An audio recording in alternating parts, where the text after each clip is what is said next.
पर्वत को उखाड़ कर इस पार है, इससे ज्यादा आवश्यक है कब क्या करना चाहिए।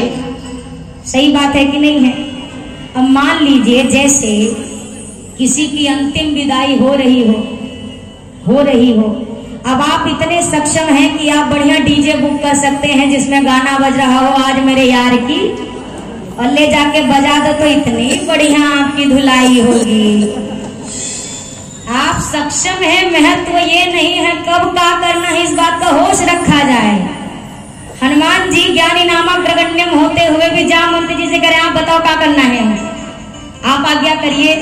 जामवंत जी ने कहा रावण को आप ही निपटा दोगे तो भगवान के यहाँ तक आने का क्या फायदा, आप नहीं मारेंगे उनको राम जी मारेंगे। तो हनुमान जी ने कहा तो हम भगवान का काम ही कर देते और सरल, रावण को ही इसी तरफ ले आते हैं, वो समुद्र के उस पार है ना तो उसको इस पार ले आते हैं, उसके घर के सहित पूरी पर्वत के सहित यही ले आते हैं, यही मार दे। जामवंत जी ने कहा राक्षसों को वही पार रहने दो, काहे को और सर पे लाके बिठाना है उधरी, तो फिर मुझे क्या करना है। जामवंत जी ने कहा इतना करहु तात तुम जाय, सीता ही देखी कहो सोधी।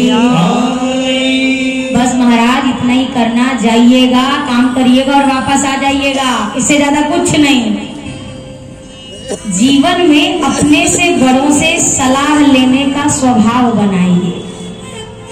हमारे बड़ों के पास हमसे ज्यादा एक्सपीरियंस यानी कि अनुभव है, हमारे पास हमारी पीढ़ी का है, उनके पास हमारी वाली भी और उनकी वाली भी, 2 पीढ़ी का अनुभव है।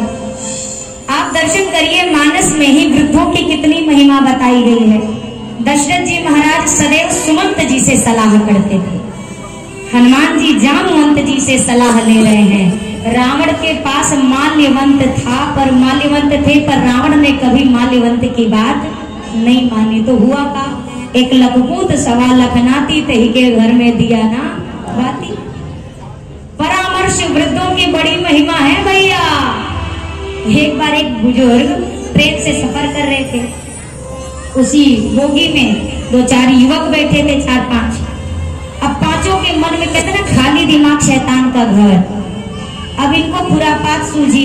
एक ने कहा सुनो ना, हमने ना आज तक कभी चेन पुलिंग नहीं की है, कभी ट्रेन की चेन नहीं खींची, तो हमें पता नहीं है कि ट्रेन रुकती कैसी है और कैसा लगता है चेन खींचने से, कितना मजा आता है। हालांकि मजा वजा कछु नहीं आता, आप मत ट्राई कर लेना। दूसरे ने कहा नहीं, अगर ऐसा किया ना तो फिर रेलवे पुलिस आके पकड़ लेगी, जुर्माना देना पड़ेगा और जेल भी जाना पड़ेगा। उसने बोला अरे थोड़े से जुर्माने की ही तो बात है, इतने से पैसे के लिए खुशी ना अपनी मना पाऊं क्या फायदा। तो सबने एक काम किया, बोला अच्छा ठीक है चलो सब लोग चंदा करना। 5 लोग थे, 200 रुपया का चंदा हुआ सबका, और सबका चंदा मिला के 1000 हुआ। तो एक की टी-शर्ट के जेब में डाल दिया गया। बोला अब अगर पकड़े गए तो जुर्माना दे देंगे, नहीं पकड़े गए तो फिर हमें एक अनुभव भी मिल जाएगा चेन खींचने से कितना मजा आता है।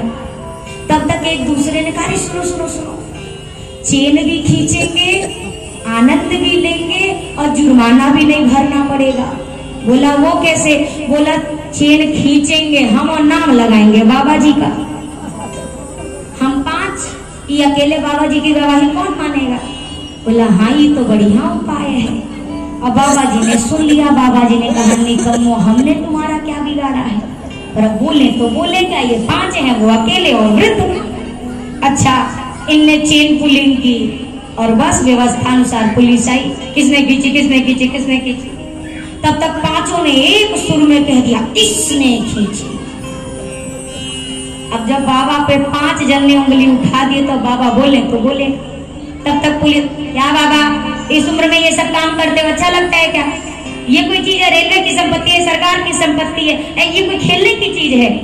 वो तो कहो बाबा जी को सद्बुद्धि आ गई भगवान की तरफ से। बाबा जी ने कहा सरकार क्या करे, खींचना पड़ा। नहीं खींचते तो क्या करते, मजबूरी। पुलिस वालों ने कहा क्या मजबूरी थी? बोला सरकार 4 महीना से पेट काट के 1000 रुपया इकट्ठा किए थे, नालायकों ने छीन लिया। अब इनके तो ये क्या हो गया, पूरा दावी उल्टा। अभी नहीं सर, नो सर, हम नहीं सर। तब तक आके अरे साहब जी की जेबवा में देखो अगवे रखा है, जैसे जेब में आके बाबा ने तो नोट भी बता दिए कितने कितने वाले। जैसे नोट बाहर आया 1000 रुपए बाबा जी को मिलेगी और इनको लेके जाने लगे। बाबा बैठे थे विंडो सीट पे, बाबा ने अपनी सफेद दाढ़ी पे हाथ पे रखा, नालायक को धूप में नहीं सफेद किया है। अनुभव है कब कितना दांव कौन खेल सकता है इस बात का अंदाजा है। वृद्ध की बड़ी महिमा। हनुमान जी ने कहा आप बता दीजिएगा क्या करूं। जामवंत जी ने निर्देश दिया और इसके बाद किष्किंधा कांड का विराम और प्रारंभ होता है सुंदर कांड का। जामवंत के वचन सुहा